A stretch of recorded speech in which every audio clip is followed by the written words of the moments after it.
Hello and happy birthday to Paper Tuesdays and welcome. This is episode 52. We're here in a new location. Michael, he's Michael by the way, and I'm Mark. Yeah. Michael? This is such an occasion where our first away day, we've celebrated our first birthday. I'd like to huge shout out to Robbie and Shane for setting us up, and my father for giving me the idea of sitting down with this man. And the reason why we're meeting this man is Liam Byrne is because he's the epitome of the story. When life gives you lemons, you frickin' make lemonade. Liam Byrne, thanks for speaking with Paper Tuesdays. Thanks, Liam. Was it your dad that gave you the told you out here? He said I was probably talking shite in the back of a taxi. Can I say that? Oh yeah, Let's make one here. I was probably breaking his heart over Buffalo and talking shite, and he said, "If you're looking for lots to talk shite, there's only one man to go to Ballygarrett." No, thanks. You're welcome out to Macamore Buffalo, lads. We'd like to have yous and hope you're enjoying your sausages for breakfast. We've made ourselves at home already. This is our third bowl of sausages. How would you describe the sausage, Mark? We'll give you a good look at them. They're unreal. They're very nice. Yeah. There's a chili essence, I suppose you'd say, would it? They're chili flavoured, but they're unbelievable. They're very nice. And you've developed this over the last how long, Liam? Well, our butcher developed it. I didn't do anything. I just grew the animals. I suppose we've been talking about doing a chili hot dog for the last 6 or 8 months. So we decided we'd try and get it going when the summer was about to kick in and all the staycations are around. So there'll be plenty of people around to buy them and try them.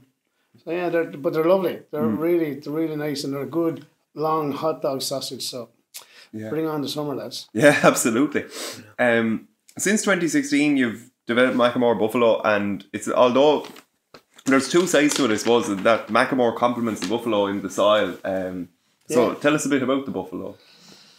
So we bought 4 buffalo calves from John Lynch John Lynch is from Macamore Buffalo down in Macamore and Macamore, almost sound the same. But we bought calves from John Lynch in March of 2016, and we then bought a herd of animals from Wales in July of that year. So we went from 0 to 37 in a matter of a couple of months. The animals themselves, they're a lovely animal to farm. They're absolutely beautiful animal to have around the farm. They're very friendly. They're very inquisitive. They're very intelligent. They really, believe it or not, they enjoy human contact. We have a field across the road here now, and there's a field below that and a field below that. But when it comes to having a lie down after grazing, they'll nearly always come up towards the road gate because the people stop to look at them. We get people going by here all the time on bikes, especially this time of year and onwards. People stop to look at them, and they enjoy human contact. They enjoy people looking at them, and they get up and they come to the gate and they want to be rubbed and massaged. And so they're really friendly and very inquisitive and very intelligent. But we're called Macamore Buffalo. The land around here, the land from south of Arklow all the way down, I think maybe even as far as the slopes of Wexford, part of the land is called Macamore land. It's very heavy. The soil is very heavy. Great for growing grass. In a dry summer, we'll have grass where other farmers up the country will be crying out for rain. But because our land holds the dampness, we're able to grow grass very well in the Macamores. So this whole area is called the Macamores. We have the Macamore Inn was a pub in Ballygarrett. The local cycling club is the Macamore Wheelers. There's a Facebook called the Macamores. There's a history page, and then we're Macamore Buffalo. So that's where the name comes from. And the animals, even though they're Asian in their ancestors, they would have come from Asia and India, very warm climates, but they really thrive very well here in the southeast of Ireland and in Ireland in general. They seem to really thrive in this climate.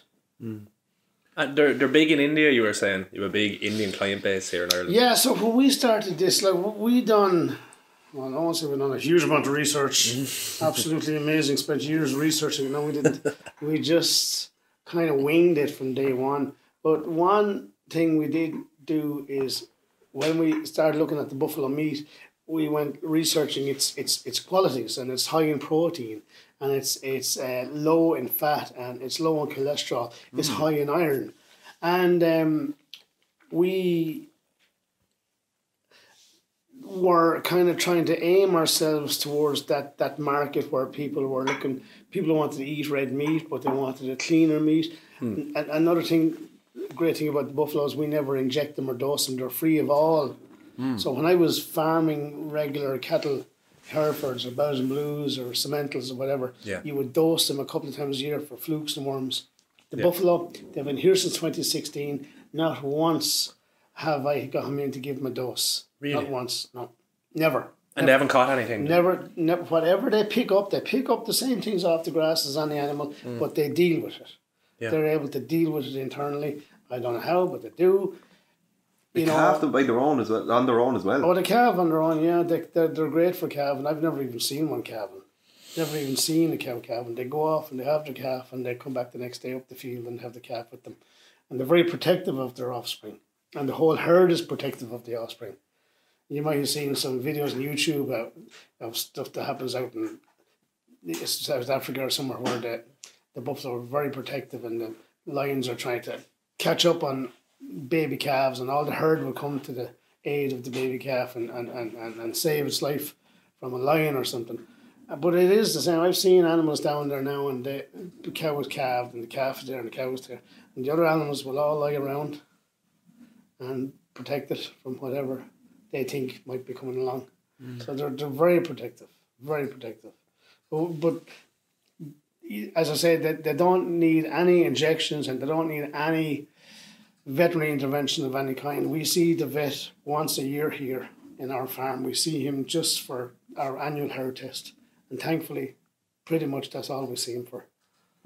So they're a great animal to farm. And but you were talking about our customer base. So we would have been trying to market the meat at restaurants and cafes, but we never realised a huge market for our meat would be the Indian community in Ireland, because they were used to that at home. There's a huge Indian community in Ireland.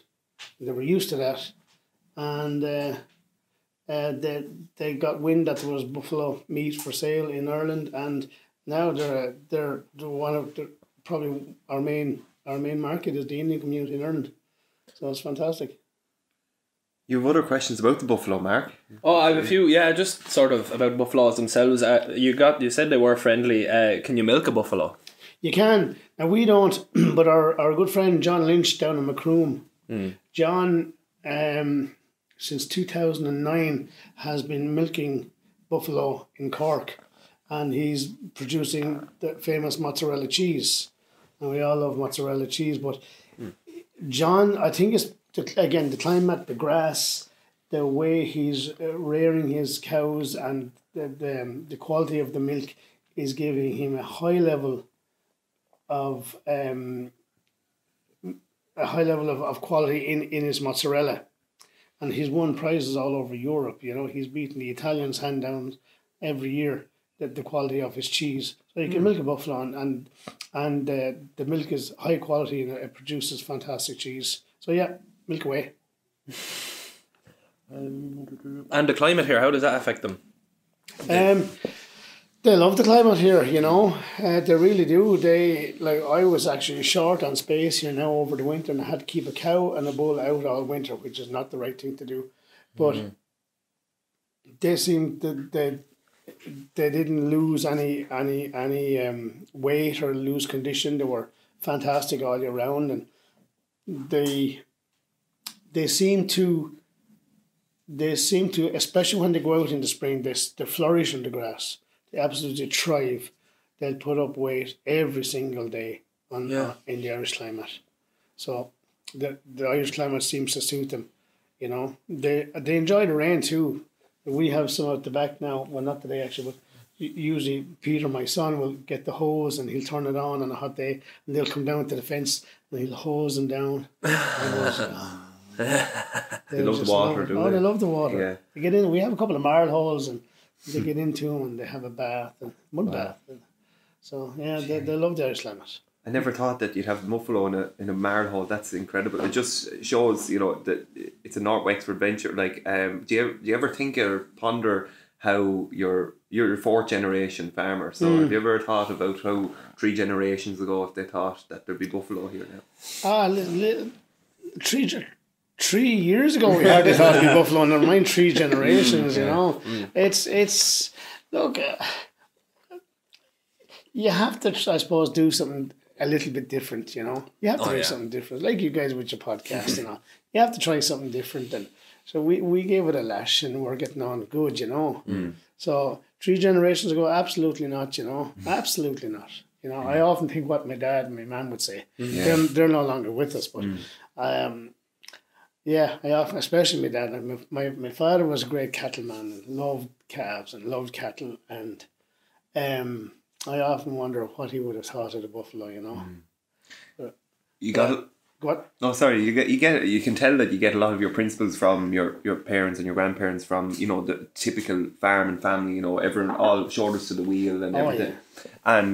But there's another layer to this as well. Like, because with the buffalo, you mentioned there its health benefits, but like I can't get over like how pure the meat is, like that, and how healthy it is. Like you mentioned in another podcast about, you know, how the importance of whole foods, and you've seen that in your own personal health transformation as well. You think this is the way forward, maybe, and I suppose the market is changing as well, and people are becoming more health conscious in what we eat.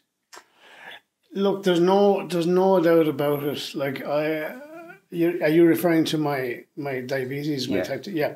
So in 2016, no, sorry, what am I, 2021, 2 years ago, 2019, I was told I had type 2 diabetes. And so there's 2 ways you can do this now, Liam. You can medicate, or you can just reverse it by changing your diet.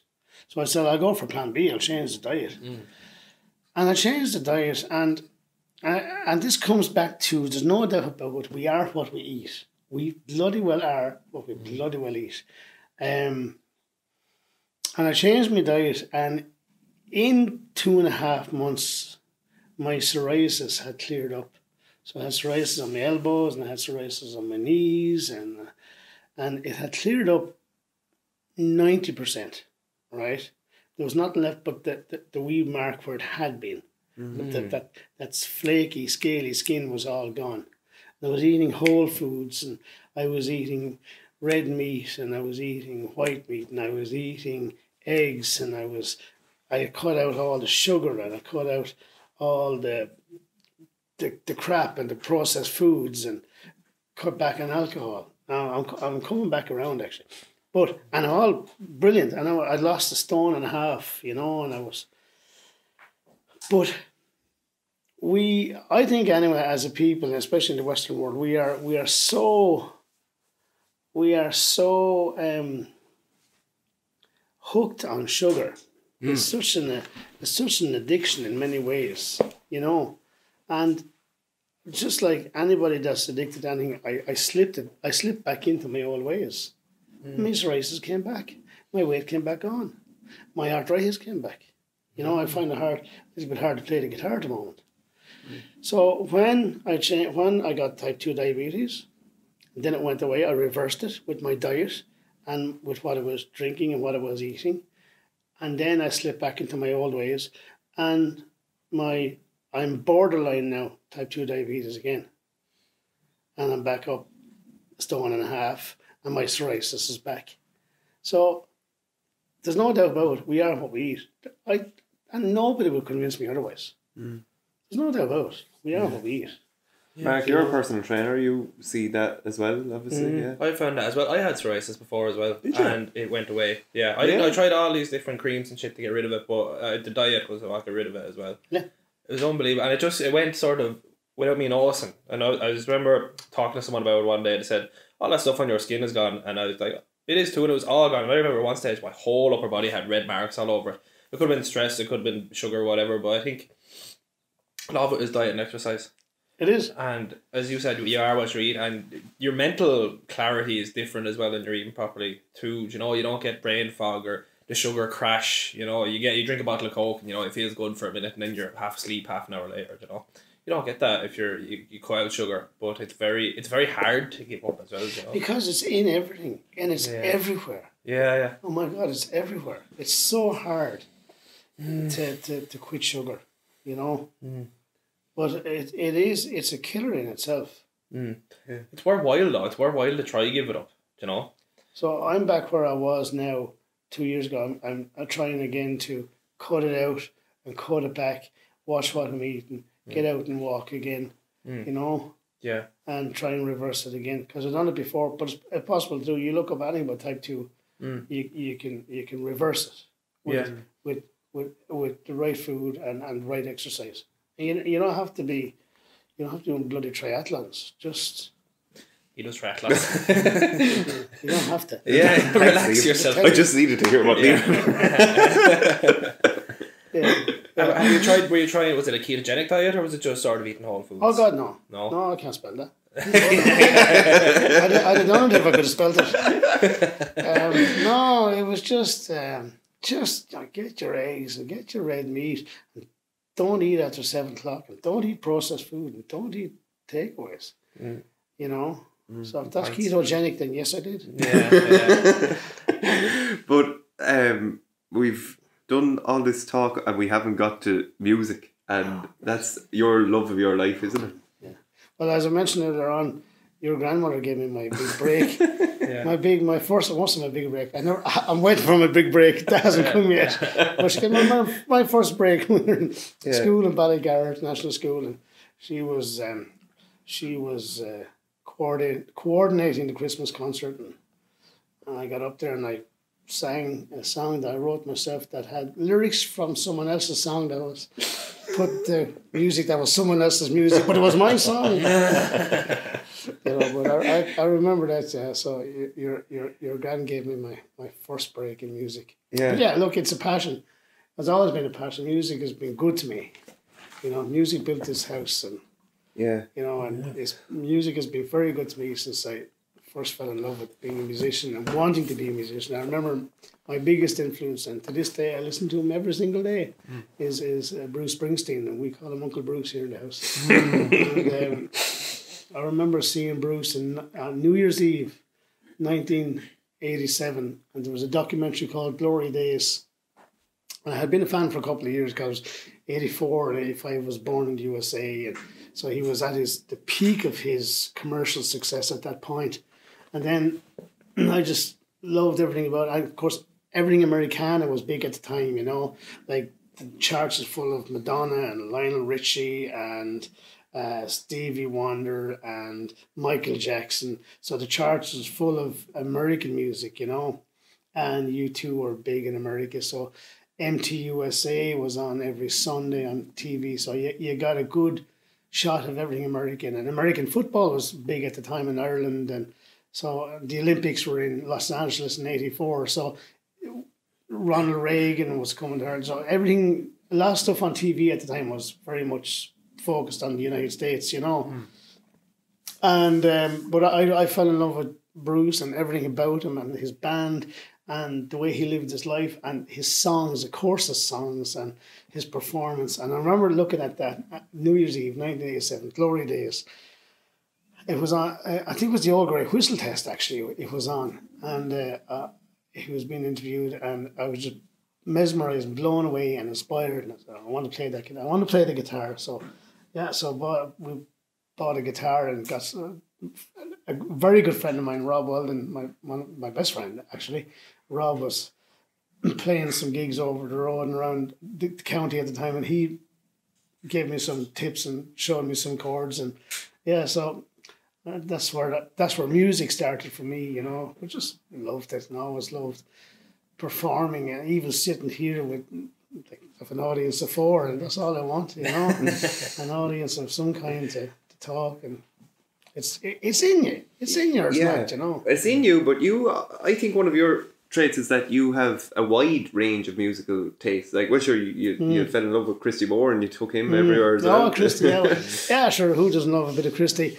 And I spent about 8 years touring all over Ireland every single week, and we'd a few trips to Australia and a few trips to America and out to Europe and the UK. And I had this show called Ordinary Man, a tribute to Christy Moore. And I had a manager for a couple of years, and he kind of got the ball rolling. And I thought, well, I'll get about 2 years out of this gig now. But I ended up getting about 8 years out of it. And then I still love Christy and love his music, but I found that you need a listening audience for a gig like that. Yeah. And I think in many ways, Irish audience, unless you're in a theatre setting, you cannot do that kind of a gig in a pub setting. You know? Yeah. And the audiences really, I think, not forgot, but the audiences changed and they didn't listen. There was TV was on and there was flipping match on or something, and you're there and you're trying to, like Christy's songs, I was able to put a great twist on Christy's songs. I brought a lot of my own storytelling into the songs and my own sense of humour and my own jokes. So you need a listening audience for that, you know? Yeah. And if the audience is not listening, then the night is very long. Yeah. Very long. Yeah. And then so I kind of probably fell out of love with the gig a little bit, you know? And then when you lose interest a little bit in the gig, then you're not going, and the audience is changing, and it just died a little bit, you know. I'd love to do it again. I will do it again, but only in with the right setting, a theatre or a listening crowd, you know. Yeah. Because you need a listening crowd for those type of songs. See, it's a two-way street as well, in that you can tell that the audience wasn't listening, the attention was turned elsewhere or whatever. But I think you have a great skill in listening to the audience as well and feeling them out. I figured out, I found a blog post that you put up in 2013 of 3 gigs you did, and you ended it in a very witty way. You said, and why am I writing this now? I don't know, or for no one to read or something like that. But you had the Dinnery on the Friday night, and then you had a Soar kind of on the Saturday, and then you had the Sunday a wedding in the Brook Lodge. I remember that, yeah. And the vivid description of each gig, and you could tell how different they were. You know, the younger one, the first one, you know, that's so great. You keep it modern, fresh. The second one was more, you know, an older crowd, so you get the classics in and you get them out dancing. And then the third one was just, it sounded like a shindig. It sounded like just, a God Almighty session. It just sounded amazing. The second gig that you referred to was a family reunion, and there was a lot of older people there. So you ended up doing loads of waltzes and quick steps and stuff. And that was fine, you know. You're doing, you have a job to do. There's no point in bursting out, flipping whatever, a bit of Coldplay for a crowd of people that are in their 70s and want to have a waltz, you know. It's very hard to sing a Coldplay song in waltz time, you know. So look, you're hired to do a job, and if you don't want to do the job, then don't take the booking. Right. But you're hired to do a job. And those 3 nights just happen to be very different. And so you're right, I can adapt to each gig as it is presented to me. Now, that's not saying every night is bloody brilliant, it's certainly not. But I remember those 3 gigs. And the second gig, the Saturday night, the second of the 3 gigs was kind of an older crowd, and you had to play to the crowd. The third night was in Brook Lodge. It was the day after a wedding, and it just went from 0 to 100 in about 2 songs, you know, and it was just amazing. It's a great venue, the Brook Lodge, actually. It's one of my favourite venues. And again, the Friday night was in the Dinnery in Carlow, and it was a nice summer's evening. It was around 7 o'clock. People had finished up work. They were having a few beers. There was all kind of summertime songs, a bit of Bruce, a bit of Don Henley, a couple of Beach Boys numbers, and everyone was just kind of chilling out and having a beer and a bit of music in the background.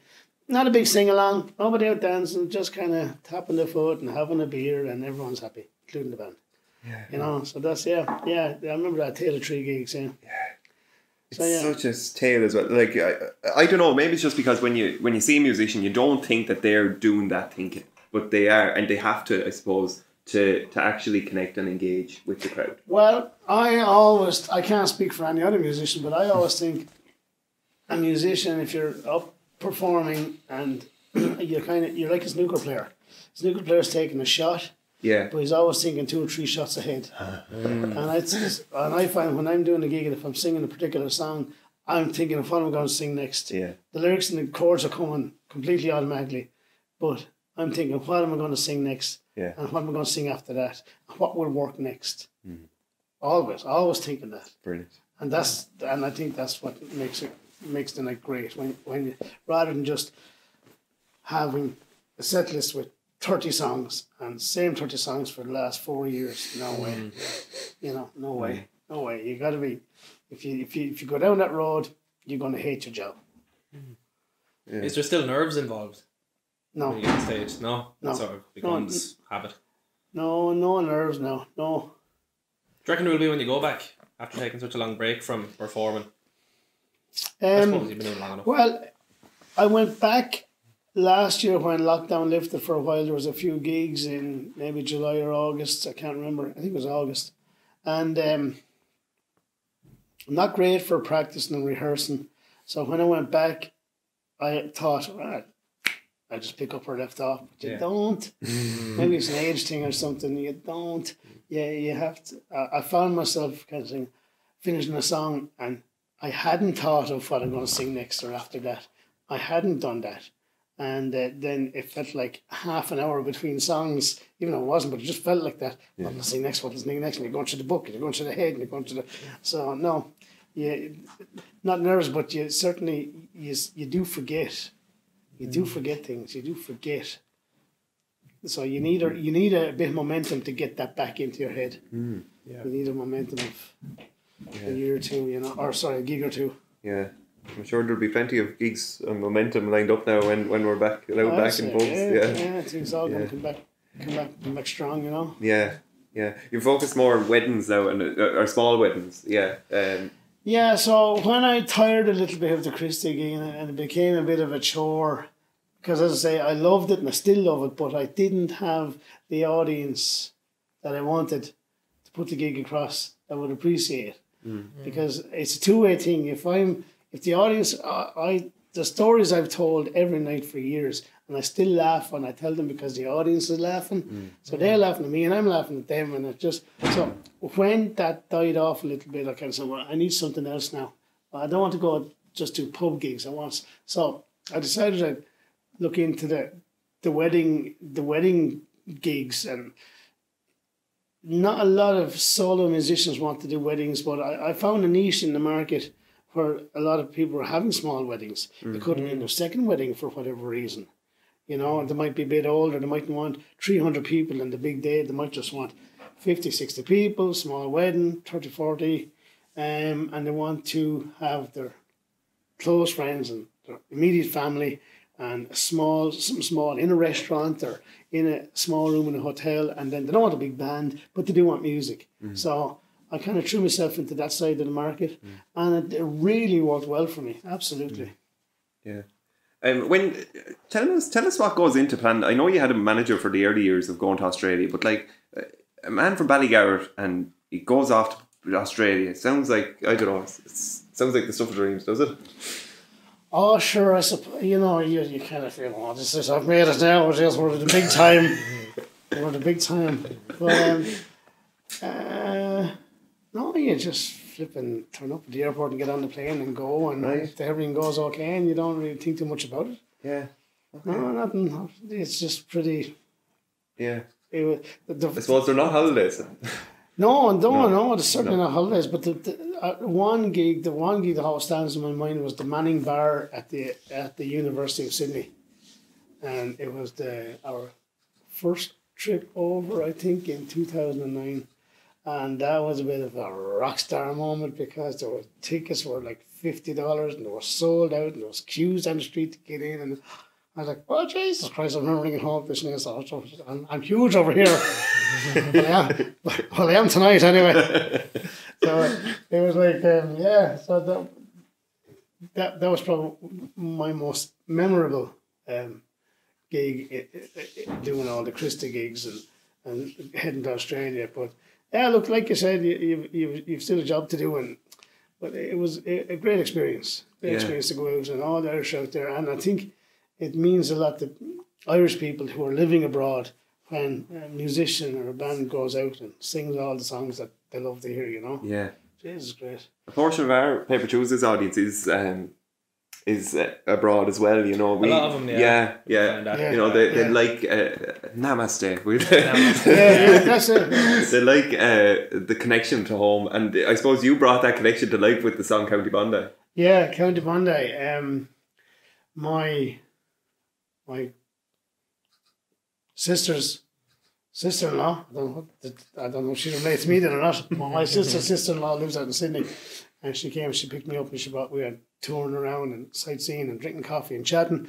Went down to Bondi Beach and we're having a coffee somewhere. It was all GA jerseys and club jerseys and county jerseys, and I was saying to Rita, Jesus, there's some crowd of Irish out here. She said, yeah, sure, they call it County Bondi. All the Irish, they call it the 33rd County. And they have their own GA jersey with County Bondi and the whole lot. And I said, that'd be a great title for a song. So I went back to the apartment that day and I gave it a lash. I wrote the song County Bondi. And it's been covered by a few different musicians and recorded by a few different musicians over the years. So that's always nice. And there was a band called Bacon and Cabbage, and they used to sing it every Sunday night down in the Cock and Bull in Sydney. And they put kind of what's the name of that band in Boston? The kind of Dropkick Murphys. They kind of put a Dropkick Murphys edge on it, you know, and pumped it up. Yeah. And it was good. So that was County Bondi. It was a good tune, tune for the times. Yeah. What I love about this theme is you've got the music, you've got the Macamore Buffalo, and to be honest, there's an underlying current that connects the two, and that's that you love to serve the individual, you serve the consumer. When you're delivering the buffalo, you stay the extra 15 minutes to, you know, develop the relationship. So even though I would never have thought that music and farming could be related, you have them meshed together. I never thought of it like that, actually. Yeah. I have a question like that. on that, Liam. So were you playing music and farming at the same time? Oh, yeah. So you were out at night, and was it dairy or was it? No, just dry stock. Dry stock. So you weren't up milking it 5 o'clock in the morning after being out gigging. No, before. No. But like every musician, like so many musicians work the second job, and you get home at fucking 4 a.m. and you have a couple of hours sleep, and on you go to work. It's the same here in the farm. So you'd be up. Kids are going to school and all that kind of crack. So you get your few hours, but you're just part and parcel of it, you know. Yeah, you wouldn't do it if you didn't enjoy it.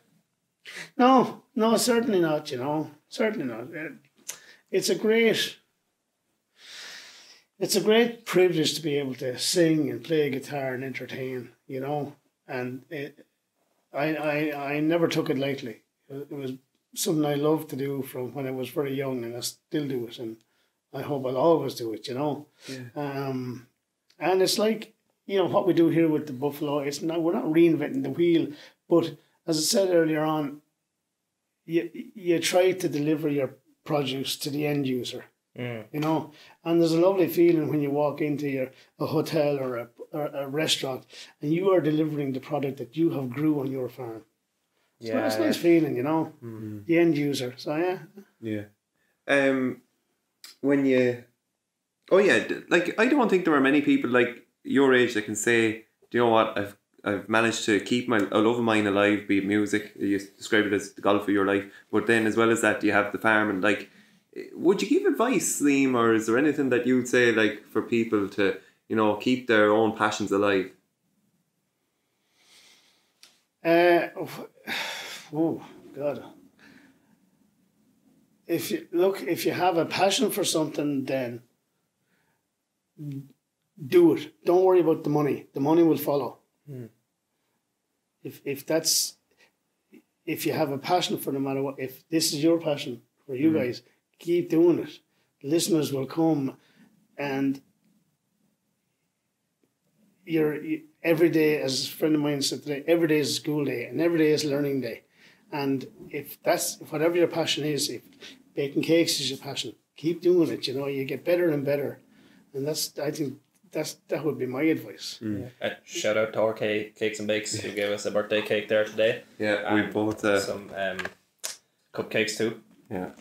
Namaste. They were both gifted to the podcast, the cake and we may show the cake, will we? Sure. Yes, yeah. I'm sure Roisin wore this fine apron that we'll be doing an Instagram competition while she was making this. This is so we're collaborating with Macamore Buffalo. Make sure I don't drop it now. Oh yeah, the cake is some cake, alright. Do you want a knife? Yeah, sure, we might as well eat a slice of it. Oh yeah. That's the experience. So we'll say thanks to Shane for that now. Thanks, Shane. Sorry, Shane, Roisin. Roisin. Liam, we have this fella on the podcast, right? And he's flash flood. I don't know if you ever met many flash floods, but He was on the cake there. he's on the cake as well now. He's a bit of a buffalo himself, you know. I like his name, Flash Flood. Yeah. How's it going, Flash? So here's a recent comment from Flash Flood. Them bastards get what they deserve. A blatant power grab during the week. Woodward, gone. Bang. Good luck. The Glazers, soon to follow. Cheerio. Your time is up. Katie's looking at me here like a 10 heads recording this. But fuck it. Out, they said to the Glazers. They arrived in mid-2000s with a sack full of money and a handful of false promises. And all I say is, good luck, fuck off, and take your dirty money, witches. Manchester City fan there, is it? No, he's a Man United fan. He wants the Glazers out. Flood was on the pitch there last week when they invaded. Flash Flood. There we go. Yeah. Ah, the Flash. No major interest in soccer then, Liam, no? Liverpool supporter. All right, okay. No interest. Liverpool supporter.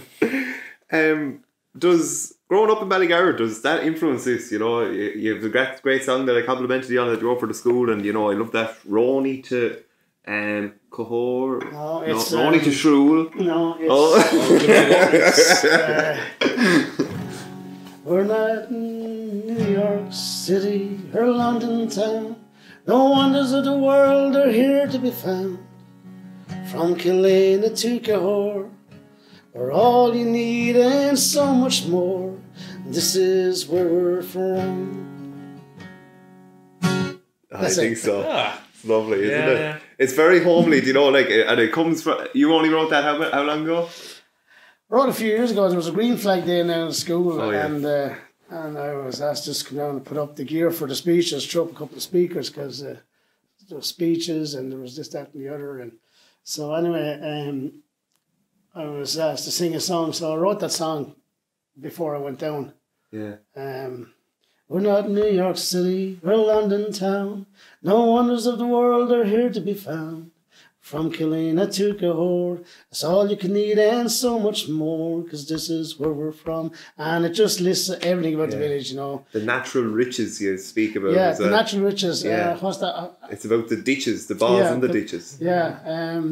I can't remember now, but Yeah. it's about all the kids hurling and the schlitters and the ditches. And these are the source of our natural riches, and this is where we're from. Yeah. Oh yeah, sure. Look, John Spillane. Oh yeah, good man. John Spillane said to Christy Moore one time. Oh. I said a writer's block, and I don't know what to write about. And Christy Moore said to him, "Write about what you know." So Spillane said he wrote 40 songs about Cork, because that's what he knew. And I like. You, no matter where you grow up and who you are, if you are, you kind of write about what you know, your first-hand experiences, the people around you, and the place where you're from. Yeah. And I think that's, and anything outside of that, you're just making it up. Yeah. There's nothing wrong with that either. When we're growing up, we kind of like to think, oh, we'll go elsewhere or there's somewhere else to be found. But sometimes we kind of come back to where we are, where we start off, and we see what we had. Yeah, look, I think any song I've ever wrote has always come from here, from this house, from the farm, from the parish or the county or the country, and spreads out, you know. I think anything that you're right, it's a personal experience that inspires you, you know. Yeah. You that could be a Ballygarrett anthem. Do you think you'll have a song for the Macamore Buffalo someday, maybe? I swam on a buffalo soldier. There we go. Couple of miles from Killeen. That's as far as I've got. That's fair enough. I say the Buffalo love that. What was I going to say as well now? Do you have a question, Mark? No, I sort of There was definitely something. Sorry, no. Check his diary. Yeah. It might be gone with the past.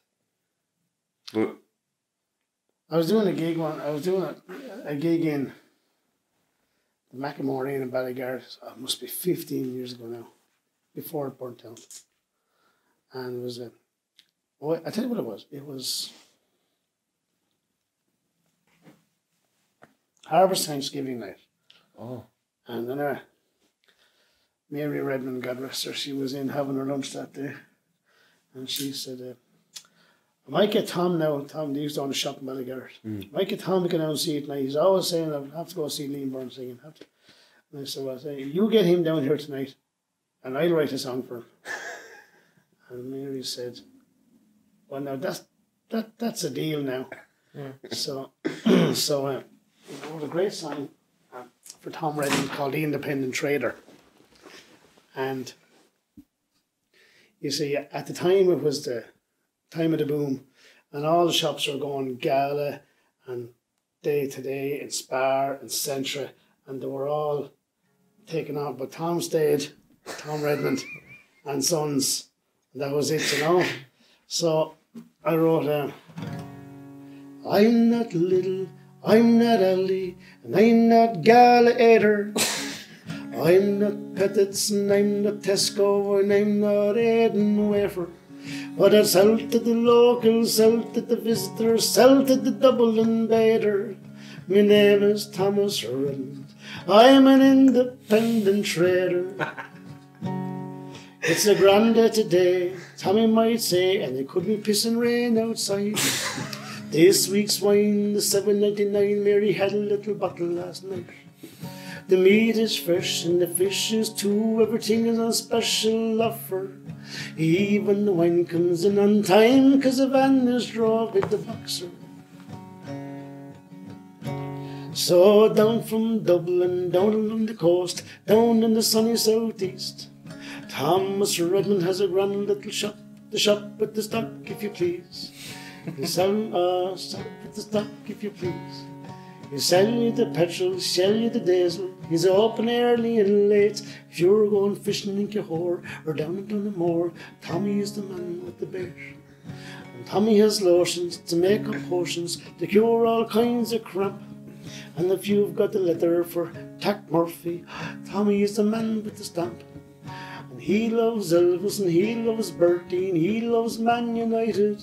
Wouldn't mention to him a supermarket and that man gets quite excited. And he'll say, I'm not little and I'm not Aldi and I'm not Gallagher. And I'm not Tesco, I'm not Pets and I'm not Eden Wafer. But I'll sell to the locals, sell to the visitors, sell to the Dublin Bader. And my name is Thomas Redmond, I'm an independent trader. His price at the pumps would give you goosebumps, I've often heard it said. But as sure as eggs, you wouldn't get as far as pegs driving with the car in the red. He sells snow to the Eskimos, sand to the Arabs. He sells cement to Jimmy and Paddy Casey. But mention to him a supermarket and that man could go crazy. So the next time you are passing through Ballygard down near the sea, take a little woman to Mary and Thomas and tell him you were talking to me. You'll have a laugh with him and the staff, and you spend a feckin' fortune when you're there. But not a word about the fucker down the road, or that man could go spare. He'll say, I'm not little, and I'm not Aldi, and I'm not Gallagher. And I'm not Tesco, and I'm not Pettis, and I'm not Eden Wafer. But I'll sell to the locals, sell to the visitors, selling to the Dublin Bader. My name is Thomas Redmond. I'm an independent, quite contented, highly recommended, not easily offended, loved and remembered, loved and remembered, loved and remembered trader. That was unbelievable. prices. That was class.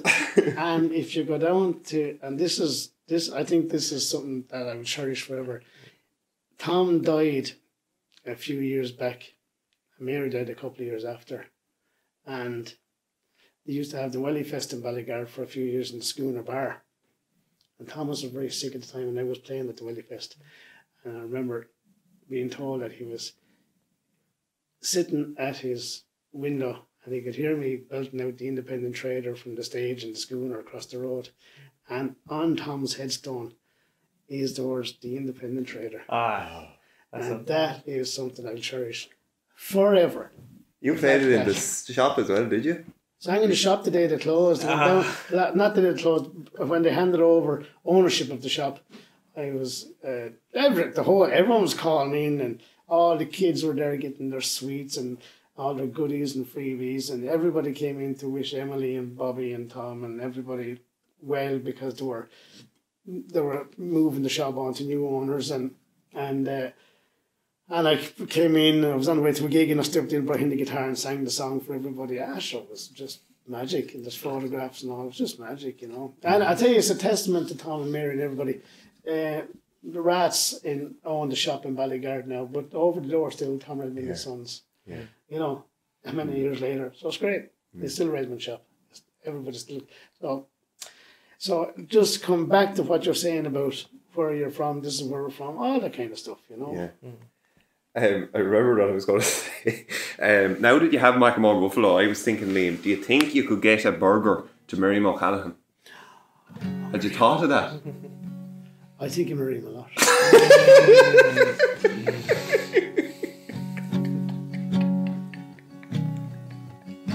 You see, Ballygard is your typical Irish village. We've a new school and we have an old school. We have two churches, one for them and one for us.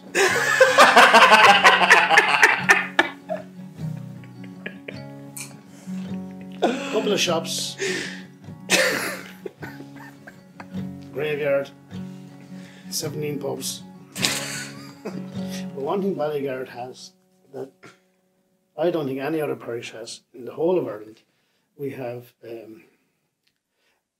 there's a group of people, it's all men actually, called Mocas, M-O-C-A-S, and we're a secret society. You won't find us on, I shouldn't even be saying this on the podcast because it's not very secret now, I suppose, but you won't find us on Facebook or Instagram, or we're in the dark web. Right. Mocas, you have to go looking first now. We're the Miriam O'Callaghan Appreciation Society. So we go on golf outings and things like that now. We parade ourselves as the local farmers union or whatever golf outing, but this is the song we sing, and we watch reruns of Prime Time when she was in her prime, and oh, I love you, Miriam O'Callaghan, and I'd love you if you lived in a caravan, if you grew a beard and joined the Taliban. I'd still love you, Miriam O'Callaghan. Every Tuesday the wife goes to curves, the kids are in bed, I'm a whole bag of nerves. I've ordered the Chinese, I've opened the wine, 'cause here she comes on Prime Time. I sat you the news, 'tis all doom and gloom. Jean Byrne in her bondage said we'd have a monsoon. But I don't give a hoosh for the news or the weather, 'cause here comes Miriam, I hope she's wearing leather. That'll be alright, lads. I love you, Miriam O'Callaghan. And I'd love you if you lived in a caravan. If you grew a big dirty beard and joined the Taliban, I'd still love you, Miriam O'Callaghan. No, I don't know what you're talking about. Oh man. I think I have one more question for you, Liam. What motivates you? I don't know. I don't think any. I don't feel it. To tell the truth, I'm not. I don't. Maybe you think differently, but I'm not a very motivated person. I don't think so. You have a lot of energy, though. Do you think so? Yeah. I don't know. Well, thanks. I don't know. What motive? I don't know. You're one of a kind though. Like, I was ringing you the last week and I rang you a few times and I thought every time I didn't get through, but I just knew that this had happened. I knew that Sunday was happening, it didn't matter. And that's the type of man you are, you know. It will find a way, it's grand. We'll find it. Well, thanks, I appreciate that. Because I'm a fucking doubter and I'm a self-doubter and I'm always trying to motivate myself and I'm always trying to, like us all, sure, we're all trying to find a better path for ourselves, aren't we? You know, you and your work and me and my work, and we're always trying to better ourselves and be a better version of ourselves. So I appreciate you saying that. Thank you. But what motivates me? You know what? I tell you, your children motivate you, and you want to have a legacy, you know, of some kind. If you kick the bucket in the morning, you'd like to have left something, your mark. Yeah. You like to have left your mark. Your Macamore mark. Yeah, Macamore mark. Yeah, I think that's it. You'd like to have left your mark, you know. He was a mad fucker. He used to fucking sing songs about pubs on fire and raise buffalo. Who'd do it? You know, yeah, no, I think that's I don't know what motivates me. I tell you, this will motivate me now. Sitting here with you guys today now reminds me of maybe we all have talents. Everybody has a talent of one kind or other. We're all blessed with whatever talents we have. You guys have this, and this is a talent. This is my God-given talent, the guitar, and I suppose sitting down here and performing, and as I said, entertaining. I was born ever since your grandmother asked me to sing at the Christmas concert. You know, I've always wanted to entertain, and all it needs an audience of one. It doesn't matter if joke, you know. A joke, a song, something, entertain, make people laugh. And I get enjoyment from that. Huge enjoyment, you know. And I feel almost uneasy if I can't do that. It's almost a crutch in many ways, you know. But it's, I think that's what motivates me, you know. You made a great point. Yeah, you're definitely not afraid to be different, Liam. That's something I really appreciate about you, and that's something that really got me across. Like, you said, fucking, I'm going to buy a lot of buffalo. I haven't seen them. I'll bring them to the field and sure, whatever. And, you know, you go here and you write them songs like about part or whatever. I love it. It's exactly the kind of stuff that I'm interested in, and it's like the people we love having on the podcast, like exactly that, like that's what we're looking for. Thank you. Yeah, no, as I said, like this will motivate. This has kind of maybe reminded me of my own talents, my own blessings. Sitting here and talking to you lads, you know, probably reminded me of that.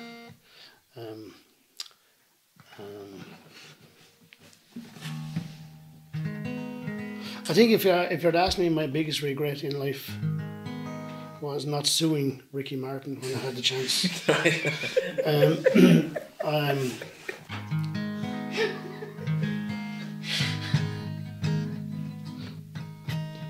It was around 1989. And I was going camping up in Wicklow, in Red Cross. And I was on my own. I set up my tent. And I set up my tent and just get the dead leg. Fuck it, get the dead leg. I set up my tent. And there's a hole in my tent. And then I said to the girl, and she had a tent next door. I said, her name was Joan, as it turned out. I said to Joan, there's a hole in my tent, it's flashing rain. Would you mind if I stayed in your tent till the rain stops? And she said, no problem. Well, fucking rained for 4 days. So Joan was heading home and she asked me if I'd like to go home along with her. And I looked at her and I looked at the time and she looked better. Not a lot, but no. Back on, we went to Joan's place. Joan lived in a mobile home at the back of a big field in Avoca, and We were together for about 6 months. Myself and John went off on holidays out to Puerto Rico. A week. When I got into Puerto Rico beaches, we went for an Irish bar called the Puerto Rico Irish Bar. And Ricky Martin was only stepping out at the time. He was only starting his musical career. And he was singing in his pub anyway, and he was asking if anyone would like to come up and sing. And I got up and I sang the song, and I wrote the song for Joan called Living in the Field in the Vocal, because that's what she was doing. She was living in the field in the vocal. And Ricky Martin heard me singing the song, and he stole it off me. He had a big hit about 3 days later with a song called Living La Vida Loca. But this is the original version though. If you'd ask me, my biggest regret in life would be not taking him to the top of Gorey when I had the chance. That was a great saying years ago. If your lad was going to the top of Gorey, you're going to the courthouse or you're going to the Garda station. Because the two of them were at the top of Gorey. That lad will end up at the top of Gorey if he's not careful. Woke up on the Arklow bypass, didn't feel a bit too well. Last thing that I remember was getting sick in the Lochgarman Arms Hotel with Mick Gleeson. I met a Quarwan down the road, and she asked me to walk her home. I didn't know where she was living, but I knew where she was going, and she said her name was Joan. She would wear you out, living in the feeling of Oka. All her sheep had foot and mouth, living in the feeling of Oka. She's not too thin, she's not too stout, living in the feeling of Oka. She said stay in, but I pulled out, living in the feeling of Oka. Oh, living in the feeling of Oka. I was living in the feeling of Oka.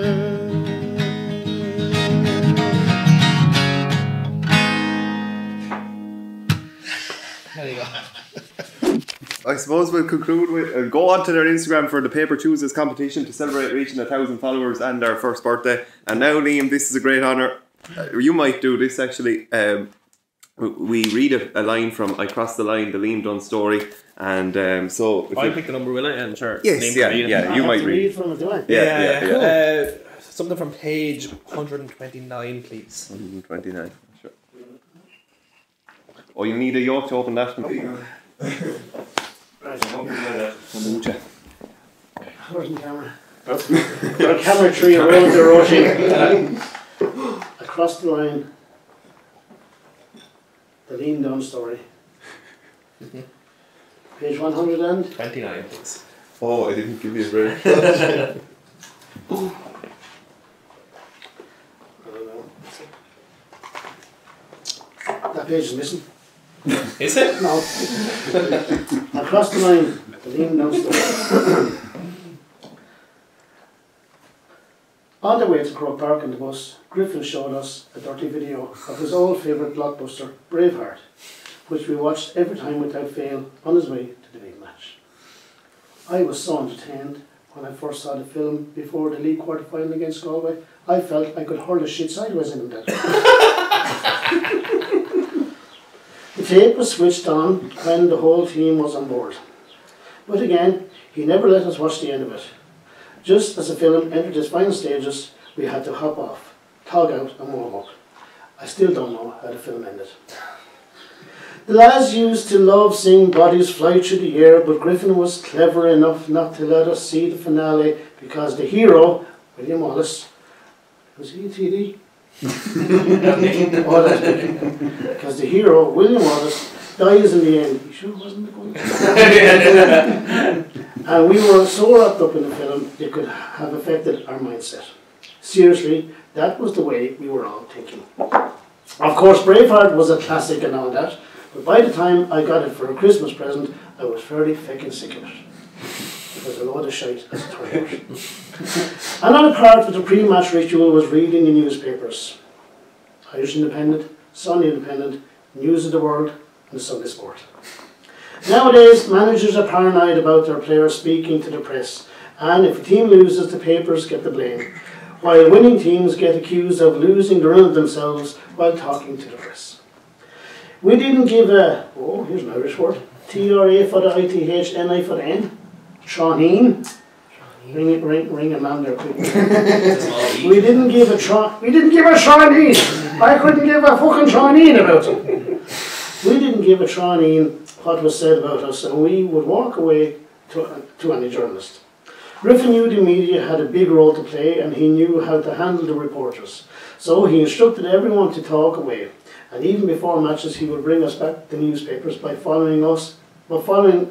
showing us the difference between photos of winning and losing players. Winning players like this, losing players like that. Adrian Fenton was really the only guy who didn't like chatting to the press, and while I understand that, I can't fathom this bullshit of managers appointing 2 players to talk to the press before every game. It's manufactured, and it's only putting more pressure on those lads who are chosen. I read all the papers before the off-field match, and the pundits were split on the outcome, but we were confident. Griffin called us into the huddle and did his usual prophecy act by predicting we would score a goal, but within 2 minutes they would get one back. Tune in next week. That is page 129, across the line, the Liam Byrne story. Phew. Liam, that's been the best birthday for Paper Tuesdays ever. Yeah, we couldn't have asked for much more. No. That was classy. Thanks so much. MacamoreBuffalo.ie, and you've got taster packs and everything there. Taster packs, yeah. MacamoreBuffalo.ie and LiamByrne.com and plentymorefish.com and others. We're on Tinder. Swipe left if you like to. Make your steak rare. Swipe left. No, yeah, MacamoreBuffalo.ie for all your meat. Yeah. Thanks for everything, Liam. It's been a treat. So much. No, I'm very thankful and grateful to you guys for coming out and be reminding me of myself a little bit. I really appreciate it. Thanks.